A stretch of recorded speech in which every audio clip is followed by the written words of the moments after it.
What's going on, everybody? This is your man, Big Stu, Scott Stewart, or Professor Stewart, depending on how you know me.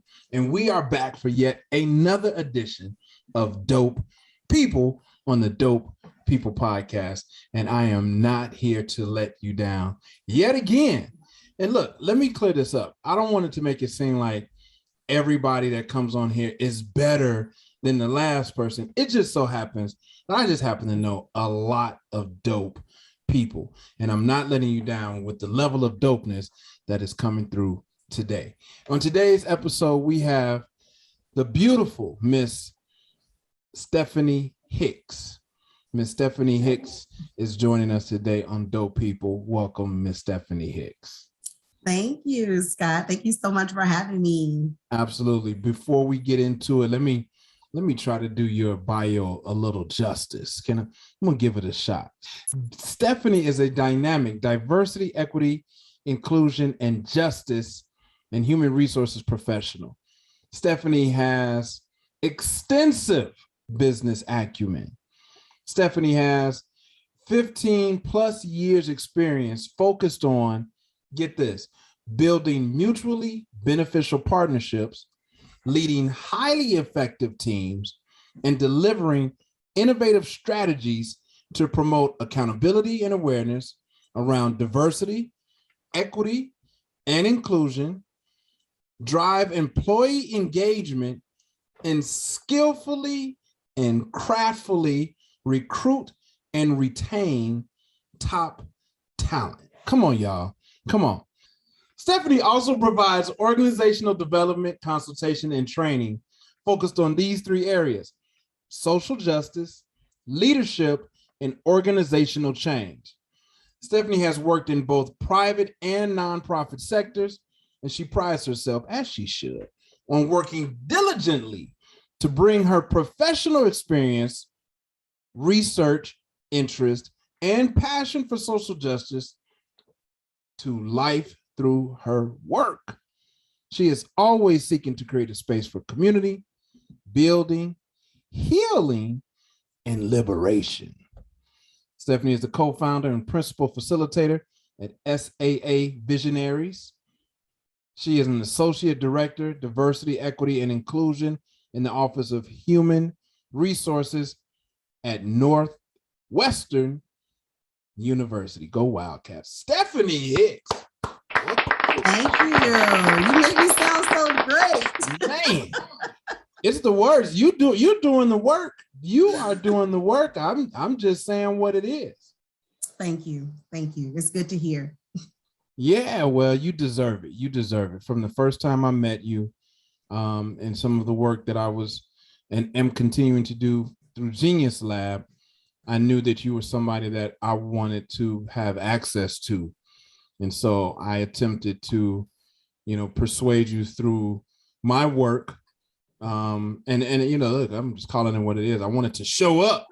The bar was raised high. So I wanted to show up to be somebody that you would answer the phone for. And that has happened. Always.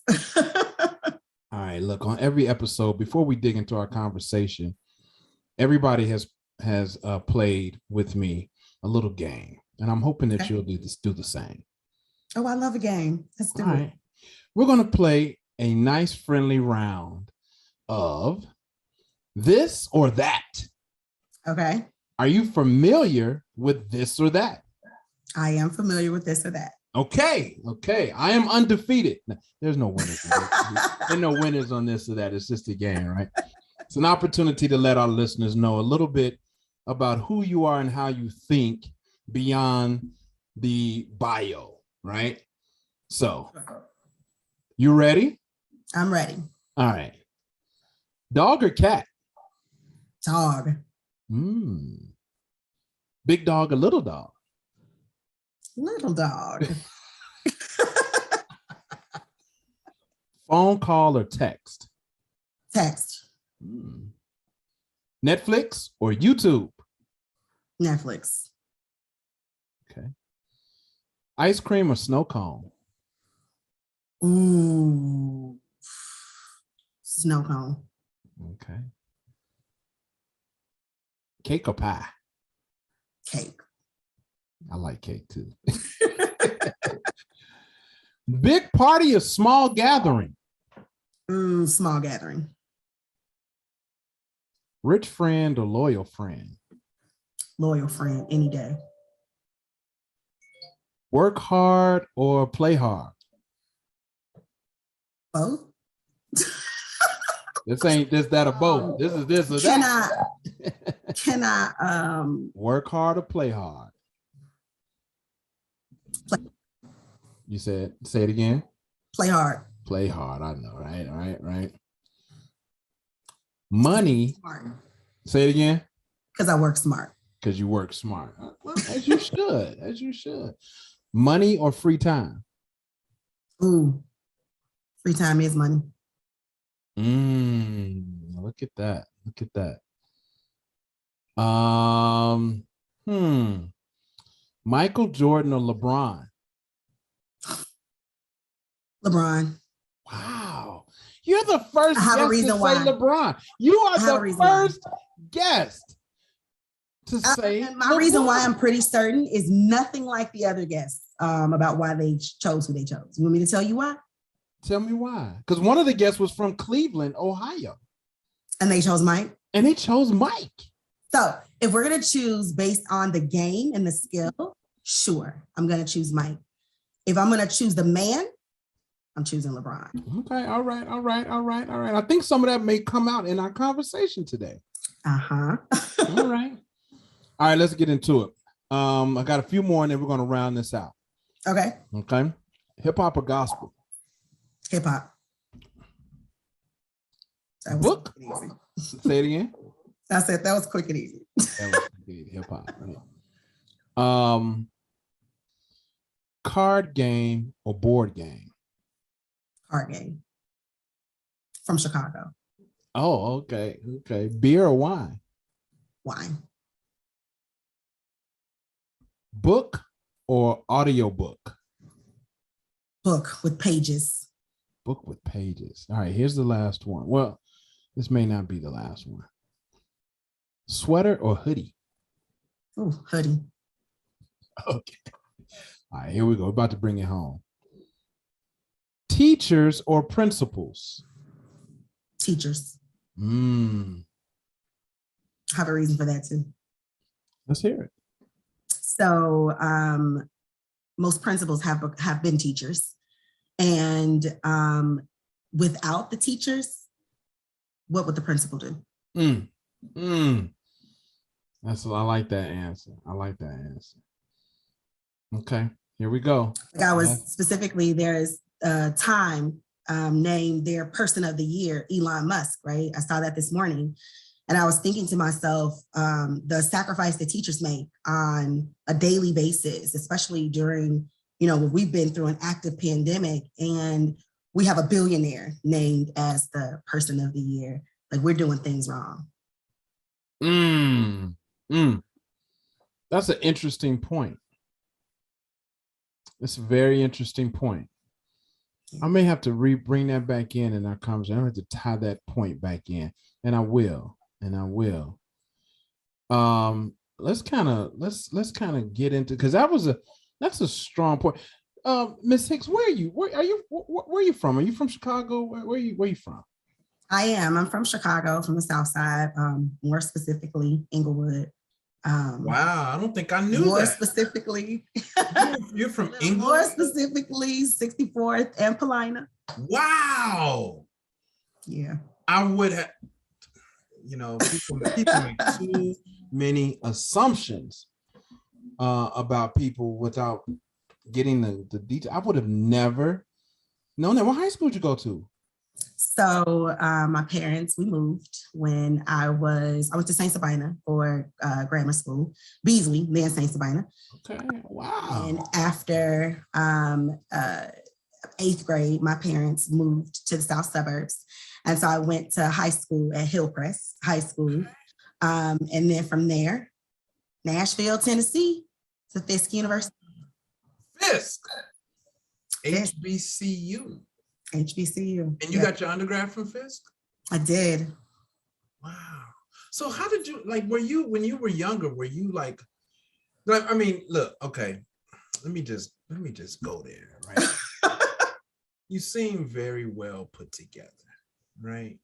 You work at Northwestern, you're in diversity, equity, inclusion, and justice. You do amazing things. You speak well, you present well.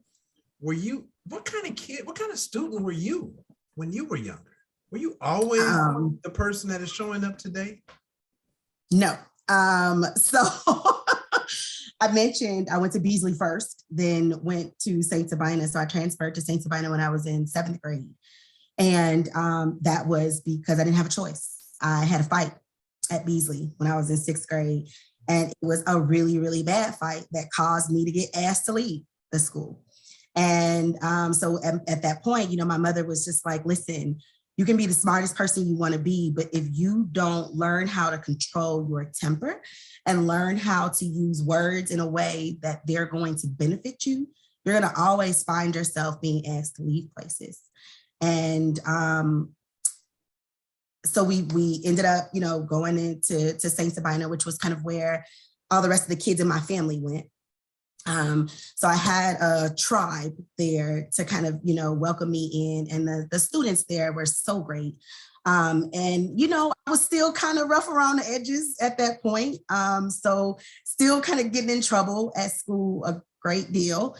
And it really took the one teacher that I had, I'll never forget him. His name was Ricky Harris at St. Sabina. And he saw me for like who I actually was and not what people expected me to be, or not what they automatically assumed that I was. And he saw so much potential in me, and he pushed me and he challenged me to be more than this chick with an attitude that didn't know how to properly express herself. And that made me look at life a little bit differently.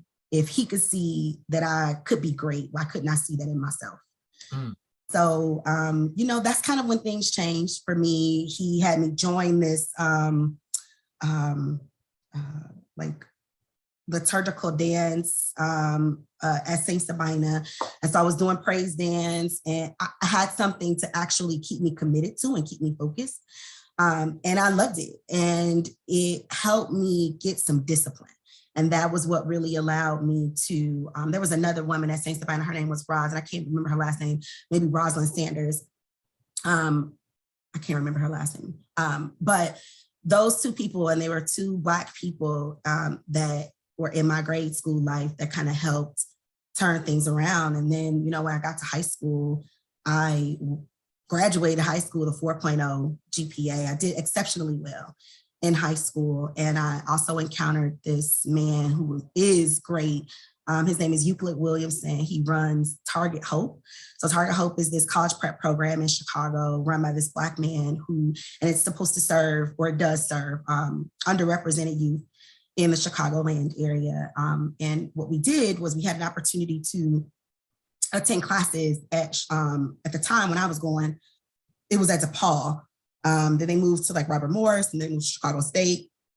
But anyway, high school students have the opportunity to attend classes with actual college professors and really get a jump on kind of that college environment. And now it's not integrated with college students, but you have a college professor. And then also, we also had, you know, just classes about life and what college was going to be like. And so it really, really toned in the expectation that college is the natural next step. And so for a lot of us, it was like, okay, sure, but how are we going to pay for it? Where are we supposed to get the money to go to these colleges? I think that this would be great, right? But I don't know what that looks like. My parents weren't necessarily at the level where the US government deemed them eligible for financial aid, but certainly didn't have enough money to where they actually had money put away for me to go to school, or that they could actually pay in the moment. And so this college prep program was really my saving grace. I got an opportunity to, like I said, take these classes, which boosted my ACT scores immensely. And then I went on college tours and I was able to get exposure in ways that I just would not have had without this program. And I actually got my scholarship letter to FISC before I even got my acceptance letter. And I got a full ride to for undergrad. And it was a blessing and the best experience like of my entire life. You know, during the this or that, and I think this is an opportune time to bring it tied right back in. You mentioned what I would describe as a slight disappointment that Elon Musk, and I know this to Elon Musk, but that a billionaire, whoever it is, we don't care who the name is, that a billionaire was named Time Person of the Year. Can you talk about that a little bit? Like, I hear you. As soon as we get into you and who you are, you credit, you know, 2 teachers and 2 adults in a school and an after school and a college readiness program. What were you speaking to? What were you getting at when you talked about the state of our affairs where we would name a billionaire person of the year?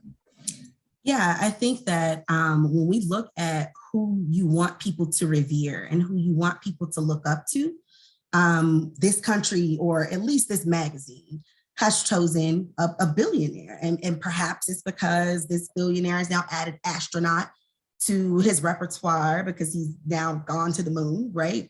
Or into space or whatever he did. And certainly his companies provide the masses with positions. Let's not talk about their pay and perhaps their benefits, though. I don't know any of that. But what I would say is the people that are changing lives are educators, and they do not get the credit that they deserve, especially the really, really good ones. You know, like I think teachers get a bad rap because sometimes we run into teachers and they are apathetic because they have been jaded by the system and they don't think that change is something that's possible. But you have those gems that really do, and they go the extra mile to see the greatness in when they can't see it in themselves. And that's really where I credit kind of pivotal moments was a person who was an educator of mine, really telling me that I see greatness in you. I need you to see it in yourself. I need you to show up in a way that is going to feed your future and not the moment. And these were things that I had to learn, but I didn't necessarily learn them at home. My mother was working, my father was working, and we didn't have those kind of conversations. And so certain things I just wouldn't have learned if I didn't have, and it wasn't like academic, right? Like it wasn't them teaching me an algorithm or any sort of literature.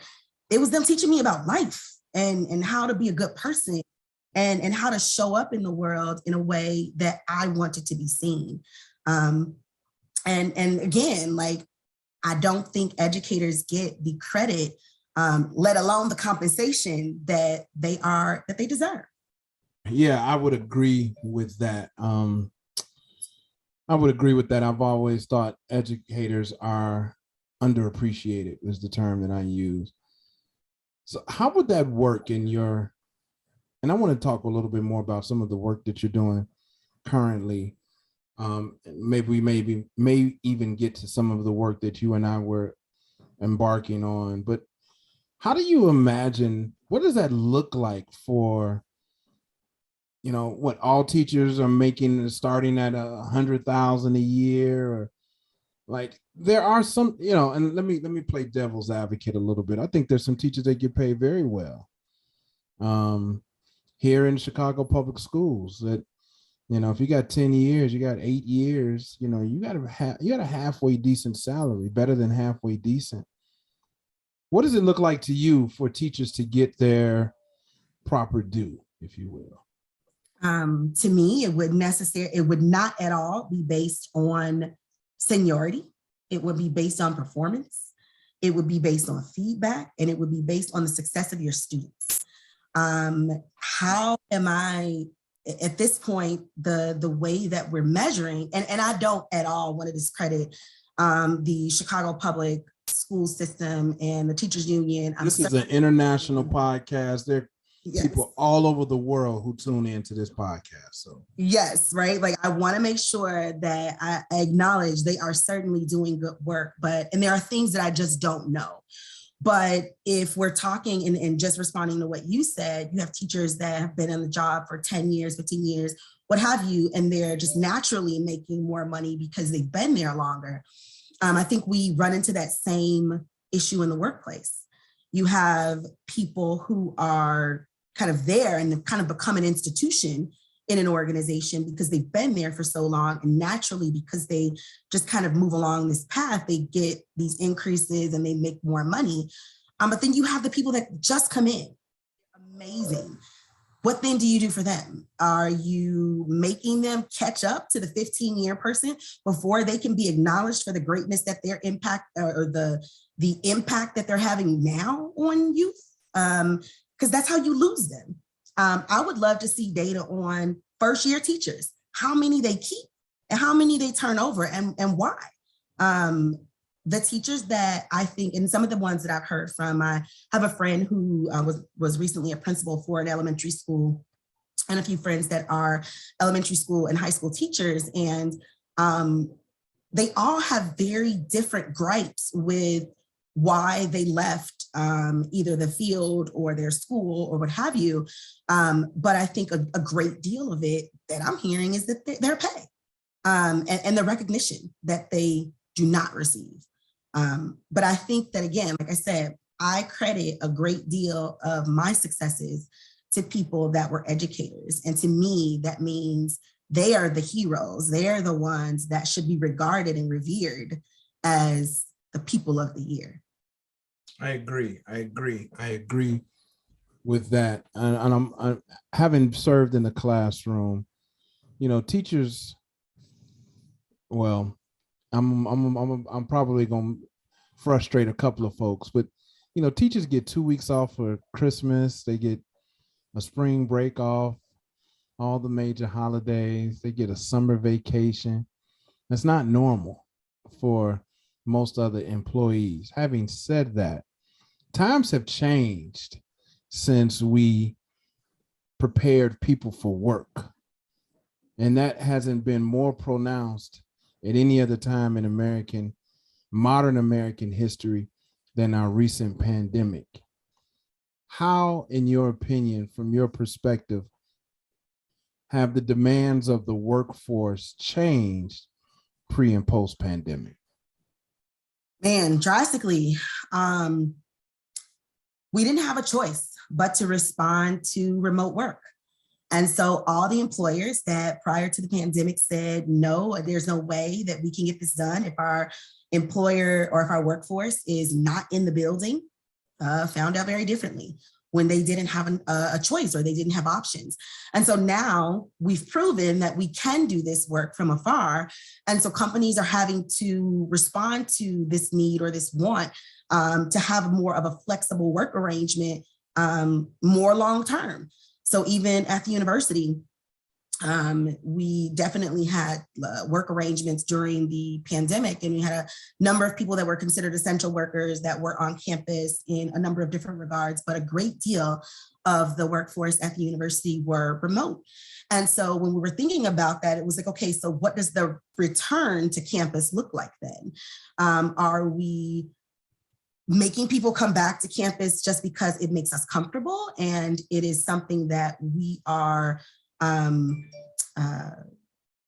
just used to because it's the way that it's been, and we think it's really the best way to do it because it's the only way we've really known to do it?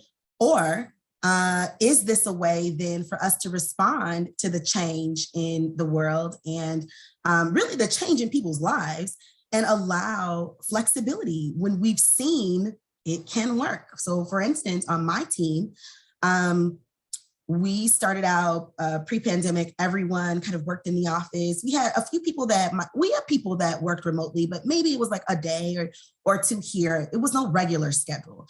And so then when we went remote, when we had no choice but to be 100% remote, our productivity went up by 60%. And we had people that during the day might have been a bit more distracted because they had kids, right? And, but they were up at midnight getting stuff done. Or we had folks who just had other people in their home with them, during work hours, for instance, like everybody doesn't live alone, or everyone doesn't have dedicated office space in their home to be able to have a quiet space to work. And so we realized, okay, people's lives are changing, their living spaces are changing. If we don't change and respond to it, we're going to lose our workforce. And the majority of the university, like I said, there are some folks who are kind of considered essential, but mostly everyone has a flexible work arrangement. They're allowed to work at least 2 to 3 days remotely, which I think totally changed the game, specifically for higher education.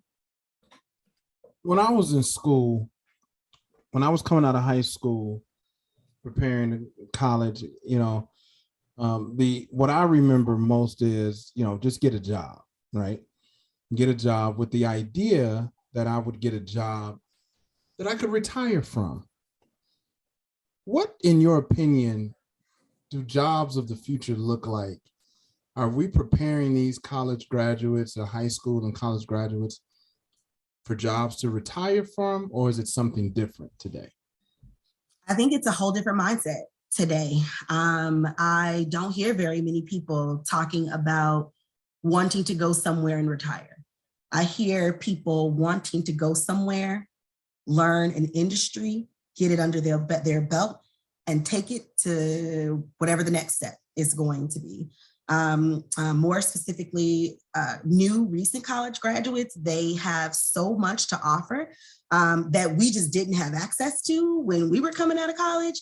And so they have a lot more leverage to walk into the workplace and say, this is what I'm looking for, and this is what I prefer. So I really encourage them to do that and utilize their power, especially in the moment. Right now, this moment in time, it is a candidate's job market. You really have the ability to, heavily negotiate salary and really talk about compensatory perks, right? Like, is there other stuff that might be more important to you than them getting you more money? This is the time to ask for their stuff. Companies are literally desperate to find talent. And especially if you're good, if you're really good, then you really have all the leverage in the world to be able to really write your own ticket right now. And don't be a person of color right now. You're a person of color right now, and you like have a plan. Oh my gosh, right now is the perfect time to up and up and up and up.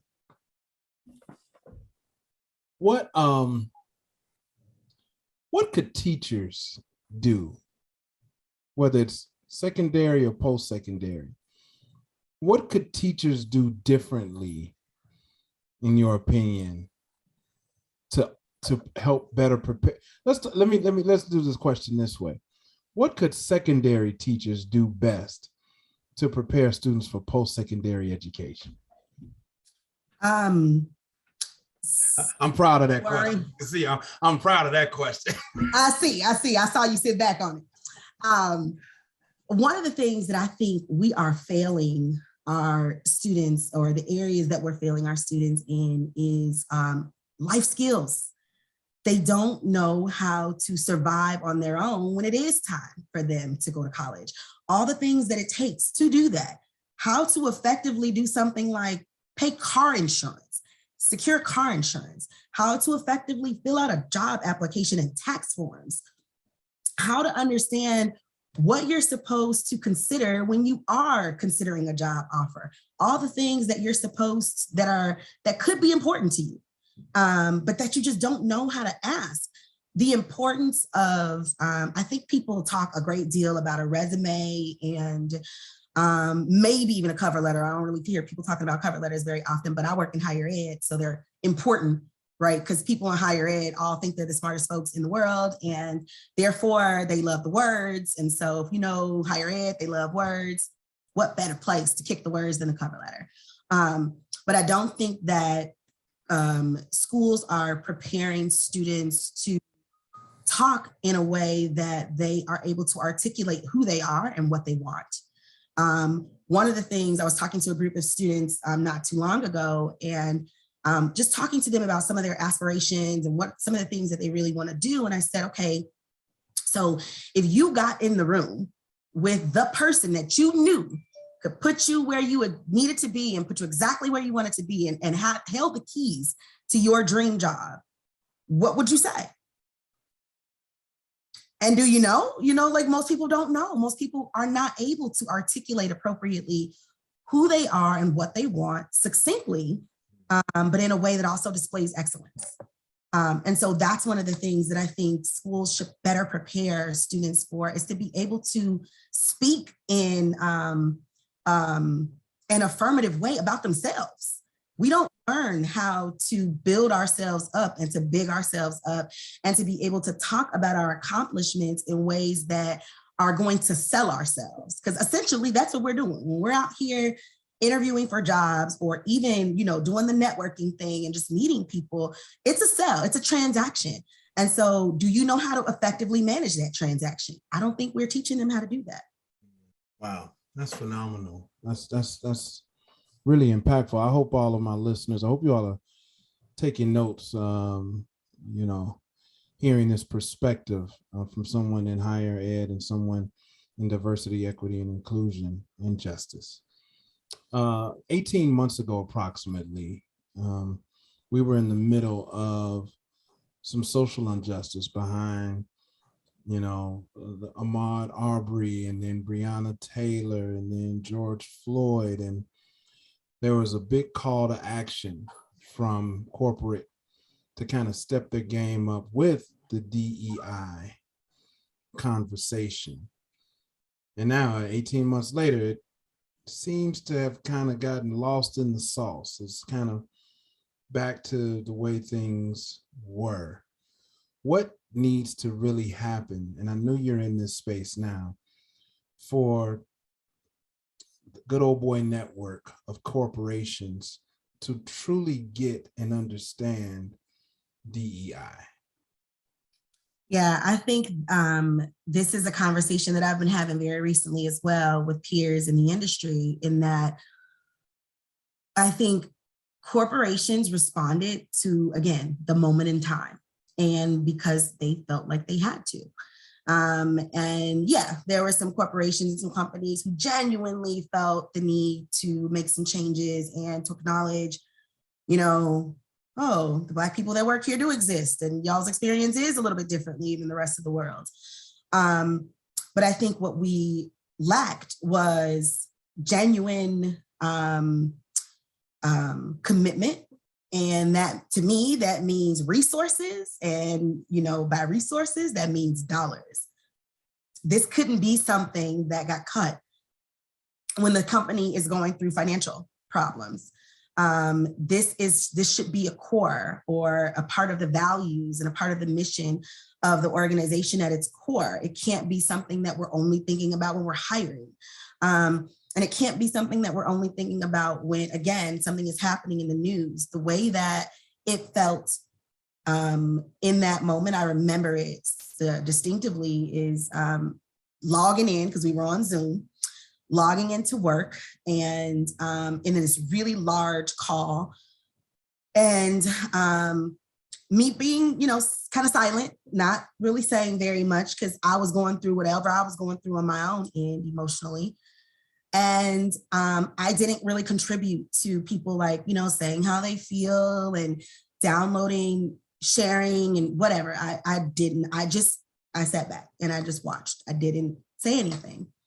And it was very purposeful. And it was only myself and one other Black person on this call, a Black gentleman on the call. So, I sat back and I was thinking, oh, it's funny. He didn't say anything either. But neither here nor there. I'm just going to sit back. And before we moved on to actual, the business that we were there for, one of the people that was leading the call said, oh, Stefanie, and named the other gentleman, we haven't heard from you all. We would love to hear your perspective. And I was thinking, why? I've been here. I was here before all of this happened. And now my perspective is important to hear. And so that really helped me put things into perspective for myself. But it also helped me verbalize some of the things that I had been experiencing. I'm sorry about this. Some of the things that I had been experiencing in my workplace that perhaps I didn't necessarily know how to articulate. And so, it was almost like people looked up and it was like, oh yeah, Black folks, y'all exist now. We see y'all now. We actually see that there is a difference between how the police treat you and how they treat people who don't look like you. And so it was in that moment that I felt, okay, I need to be doing a little bit more here, raise visibility in this area, and to be an advocate for those who definitely don't feel comfortable being as bold in their speak as I do. There's so many people that work in corporate America, Black women in particular, who have, been in positions for 20 years, right? And still don't make $50,000, $60,000. And why is that? So, just having these conversations about the nuanced Black experience in corporate America, because, we're so multifaceted and we have such nuance.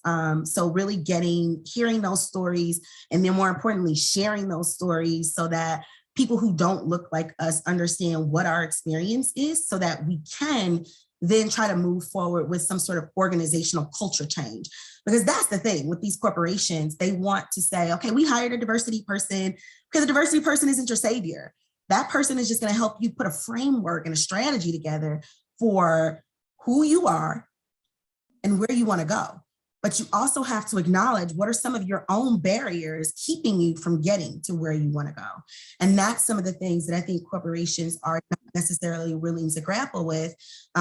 These unspoken rules or unspoken practices at organizations where it's kind of like, oh, if I don't have this pedigree, I will never get to this position in the organization. Or if I don't know this group of people, or more importantly, they don't know me, I don't have access to this area of the organization, meaning this leadership area of the organization. And so I think a number of, some of that is going to be the consistency behind creating an experience, an employee experience that is cohesive and disjointed and siloed, because I think that too happens, especially now in this hybrid workspace. You have people working from all over the country now. And do you create a sense of belonging in that space and create this community? There are ways to do it, but you have to be intentional about doing it. And then also, acknowledging and admitting the harm that happened in the past, and admitting you did things wrong in the past. We didn't know that we weren't doing it right. And now we're acknowledging that, and we want to do it right moving forward. And these are the steps that we're going to take and the dollars that we're going to put behind it to make it happen. Man, we got to give it up behind that, because that is honestly, not being facetious, that is the clearest definition I've heard to date about why DEI is important. Diversity, equity, and inclusion is important. Up until today, I'd only heard and watered down versions of what DEI is and the function of it. And so I see a lot of people try to tie, diversity or the value of diversity to a company's bottom line or their willing or capacity to sell more product or to be visible in a different market.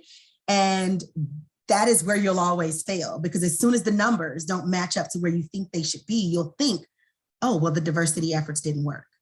And this is not what it's here for. It's here to provide, if your goal as an organization is innovation, which in 2021 it should be. I don't care what kind of company you have. If your goal is not innovation, you're not keeping up with your competitors, because innovation is the only competitive currency that we have in a business. And so if you're not reaching towards innovation, then okay, you keep your very siloed, monotonous organization. You keep your status quo. But if your goal is innovation, and if your goal is to kind of compete with the market and to get out there and excel, then you need different ideas. And that means you need different perspectives. And that means who comes with different perspectives? People come with different perspectives. And you got to have different people for different perspectives. There's your business case for diversity right there to get you where you want to go. But I think the end of it there, it can't be that you only want to have diverse people to have them in here to say that they're in here. We have to give them a voice. And when they're invited to now they need to be invited to the table, right? When they're invited to the table, it can't be just be grateful for your seat at the table. Oh. It has to be, I want to hear your voice. And not only do I want to hear your voice, I'm actually going to consider what you're saying. We have so many different ideas of what it means to bring diversity and equity and inclusion into a workplace. And if you're missing one of those components, it's just not going to work. And it needs to be modeled by the executive leadership. If the leader is not the person out there saying, this is important to us, and this is how these are the expectations of our organization, and this is what is not tolerable, why would anyone else believe anyone at the lower level?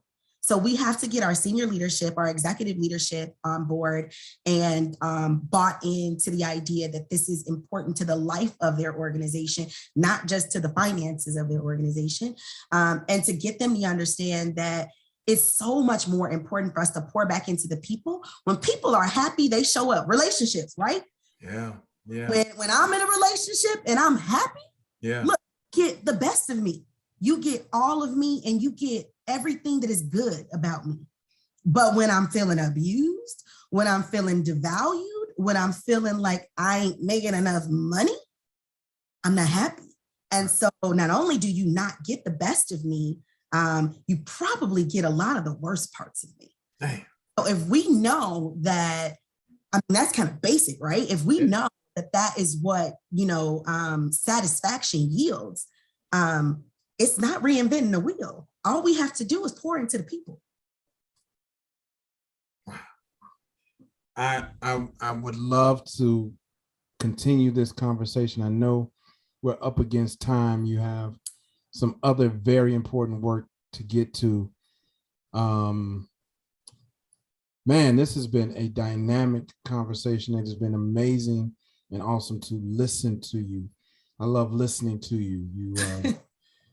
Yeah, it's phenomenal, absolutely phenomenal the work that you're doing, and which is part of the reason why, you are dope people. So we'll have to get you back, because there's so much more that I'm sure, so much more that I want to know. I want to pick your brain, and I'm sure that there's some other folks here on that are listening or watching that will want to know more as well. So we'll put your contact information in the show notes. They'll be able to catch up with you on LinkedIn. Do you want them to go visit your website, SAA? Yeah, definitely. Yeah, okay. SAA Visionaries. Say Visionaries. Visionaries.com. SAA, yes. Come and visit me on my website. Send me a note, drop me a line. I am working on some really big things in the works right now. So I am maybe looking even to expand my team. So I would love to hear from you and even if you want to share a story or you feel like you can relate to anything that I've talked about. I am always happy to meet new people and to broaden my network. Absolutely phenomenal. We want to thank you for stopping by the Dope People podcast today. Stefanie Hicks on Dope People. To all the listeners out there, to the people that are watching and paying attention, you already know what it is. So until next time.